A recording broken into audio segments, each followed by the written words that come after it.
Hello বন্ধুরা, শুভ সকাল। তো আজকে সকাল সকাল রেডি হচ্ছিলাম কলেজ যাব বলে। তো তারপর ভাবলাম চুড়িদার পরবো না, একটা ওয়ান পিস পরি। তো এই ওয়ান পিসটা পরে রেডি হয়ে আমি বেরিয়ে পড়লাম কলেজের উদ্দেশ্যে। কলেজ থেকে কাজ কমপ্লিট করে বাইরে বেরিয়ে আলু কাবলি খাচ্ছিলাম, তখন আমার নবরূপা বলে আমার বান্ধবীর সাথে দেখা হয়।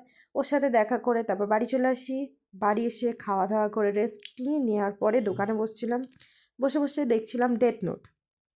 তারপর আমি আবার রেডি হই, কারণ এবার আমি যাচ্ছি মেলায় আমার একটা ছোটবেলার বন্ধুর সাথে। এই যে আমার বন্ধুটা, আর এই মেলাটাও হচ্ছিল আমাদের পাড়ায়।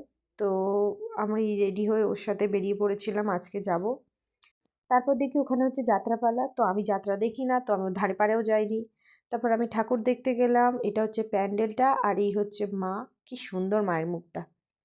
তো যাই হোক, তারপর মেলা ঘুরলাম, খাওয়া দাওয়া করলাম, খাবার দাবার কিনলাম, বাড়ি চলে আসছি। আজকের জন্য ভিডিওটা এতটাই। ভালো লাগলে লাইক করো, কমেন্ট করো, সবাই পাশে থেকো। রাধে রাধে।